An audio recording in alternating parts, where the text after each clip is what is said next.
Welcome to Chapter 11, Developing and Managing Products.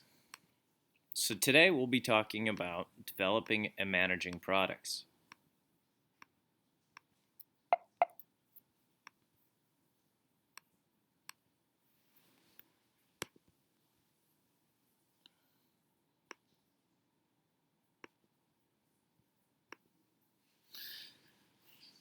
Let's discuss the importance of new products.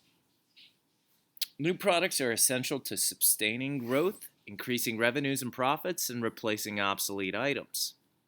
It's the lifeblood of a company. Introduction of new products. Some companies spend a considerable amount of money each year developing these new products. Knowing when to introduce new products is very challenging due to a lot of unknowns. Some companies choose to introduce a new product even when it will cannibalize the sales of an existing product.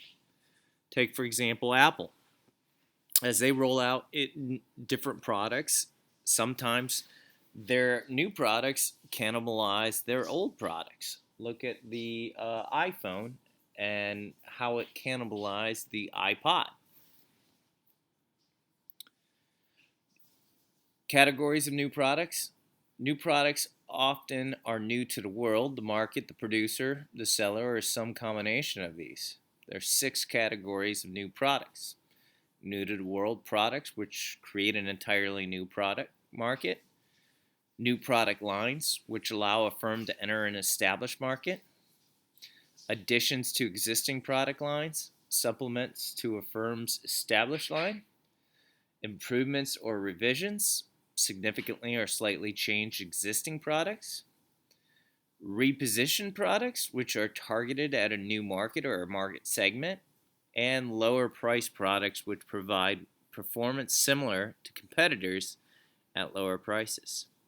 Your homework assignment, I'm going to ask you to identify a product in each of these 6 categories. So let's talk about the new product development process. Research has shown that the companies most likely to succeed in developing and introducing new products make long-term commitments to innovation and new product development. They use corporate objectives and strategies to drive new product development. They capitalize on experience to achieve and maintain competitive advantage. And they adopt a management and organizational structure conducive to achieving company-specific new product and corporate objectives. So looking at the new product development process, step 1 is new product strategy. 2 is idea generation. 3, idea screening. 4, business analysis. 5, development. 6, test market. 7, commercialize. And you have a new product at the end of this. So let's go into each step a little bit more in depth. Step 1, the new product strategy. This is a plan that links the new product development process with the objectives of a marketing department, the business unit, and the corporation. Now, it's important to note that all 3 objectives must be consistent with one another. A new product strategy should be a part of an organization's overall marketing strategy. New product ideas now come from various sources, including customers, employees, and distributors. Competitors can also be a source of ideas for new products.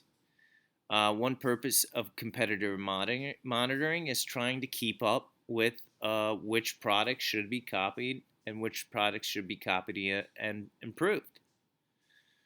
Product development is a marketing strategy that entails the creation of marketable new products, the process of converting applications for new technologies into marketable products.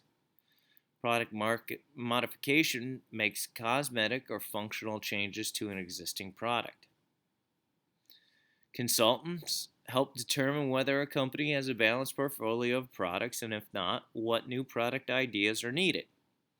Other experts can include individuals that can help with a wide range of potential sources, including industry experts, independent researchers, academic teachers, and generating ideas through such techniques as crowdsourcing.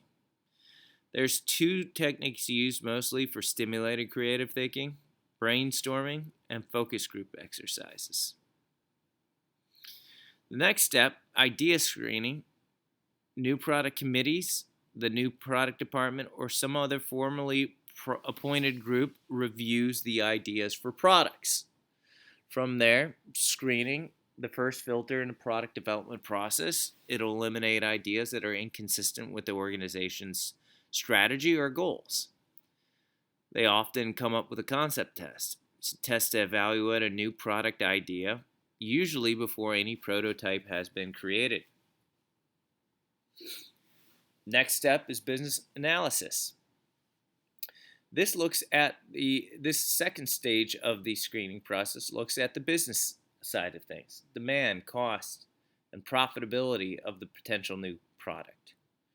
Forecasting market share for an entry in a new fragmented niche is a bigger challenge than for an established market.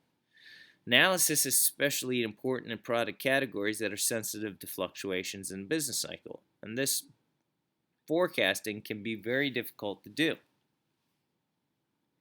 So some of the common questions during this stage: what's the likely demand for the product? What impact would a new product probably have on sales? How would the introduction of product affect existing products? What would current customers benefit from the product? And would the product enhance the image of the company's overall marketing mix?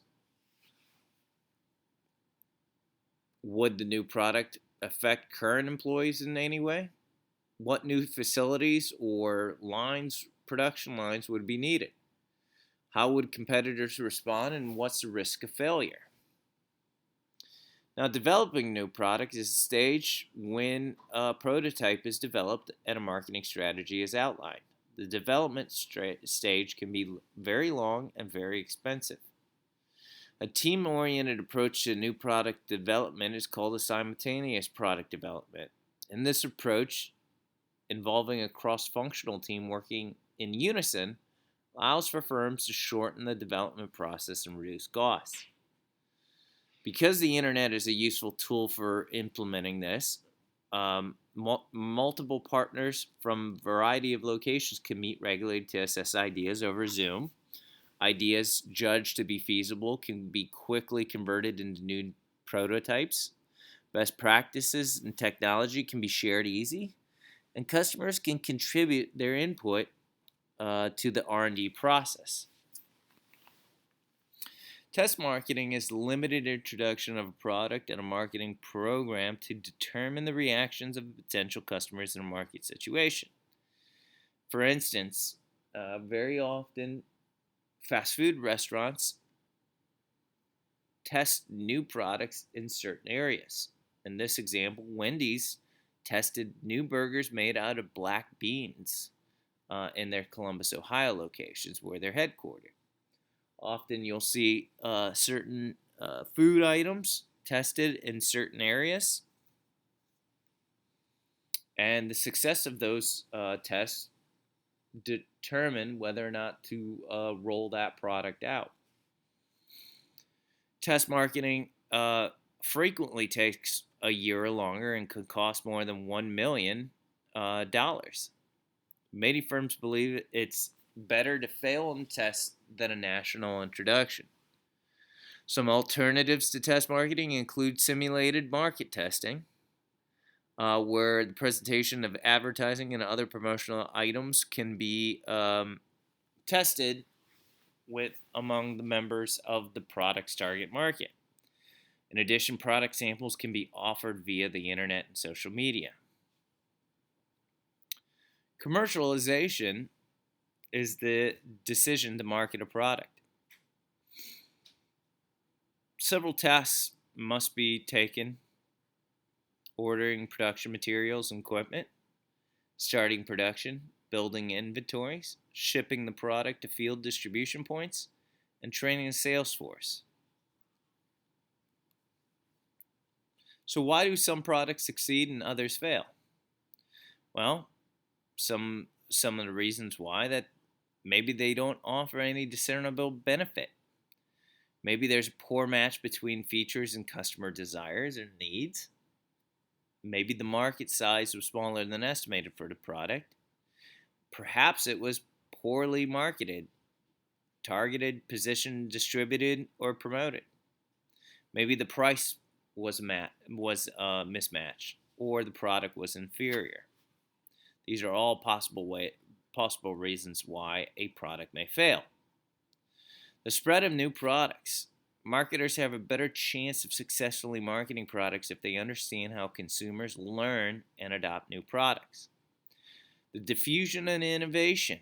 Innovation is a product perceived as new by a potential adopter, and diffusion is the process by which the adoption of innovation spreads. Now, we'll see this often shown in a graph shown innovators, early adopters, early majority, late majority, and laggards. Let's talk about each step. Innovators only make up 2.5% of the population, and these are the people who quickly adopt the product.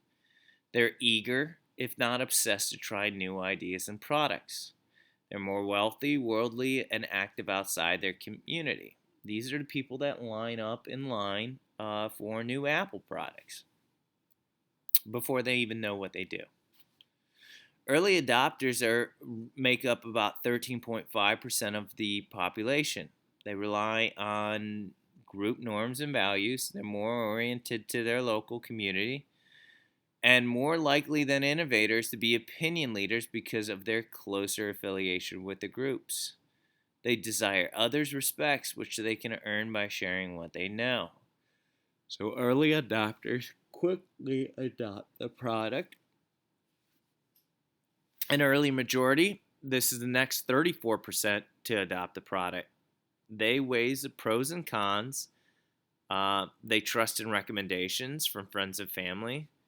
And deliberateness is a dominant characteristic with them. Next, we have the late majority. These are the next 34% to adopt the product.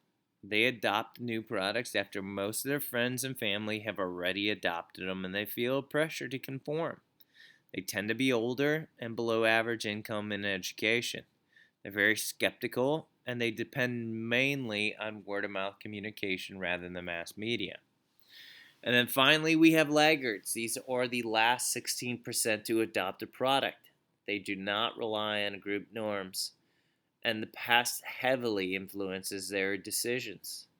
By the time a laggard has adopted an innovation, it may be already being outmodeled and replaced by something else. If you think about cell phones and Apple products, you can think of somebody that would fit in each one of these groups.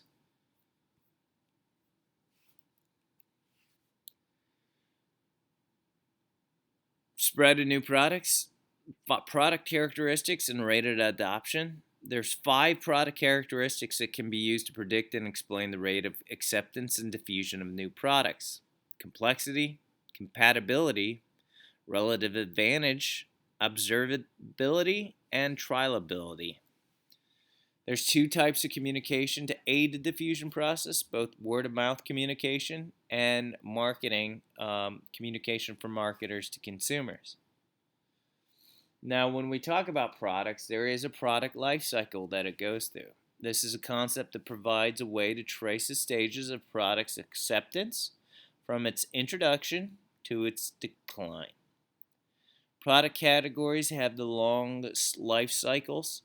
Product categories are all brands that satisfy a particular type and need.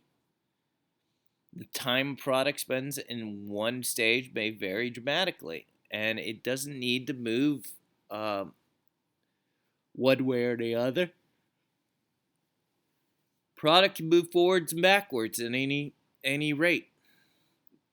The product lifecycle concept does not tell managers the life of products life cycle or duration at any stage. It's simply a tool that we use to see where people are or products are in the life cycle stage.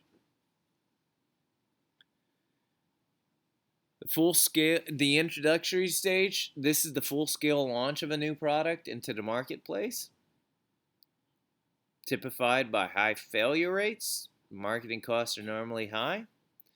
Sales increase slowly, and promotional strategy focuses on developing products. In the growth stage, this is when sales usually start to grow at an increasing rate. Emphasis switches from primary demand to a more aggressive brand of advertising, and distribution through dealers or distributors becomes key to success. The maturity stage is the period which sales increase at a slower rate, and it's typically the longest stage of the PLC. Finally, we have the decline stage, and this is a long run drop in sales and the rate of decline governed by how rapidly consumer tastes change or substitute products are adopted. Implications for marketing management. The various categories of adopters buy products in different stages of the life cycle. Almost all sales in the maturity and decline stages represent repeat purchases. And if we look at the relationship between life cycle stage and the diffusion process, we can see that there's a very, very close shape at the beginning between innovators, early adopters, and early majority with the introduction and growth phase. And then as we see a product mature and decline, you'll see late majority and laggards finally adopt those. So you can see a very, very close relationship between those two processes.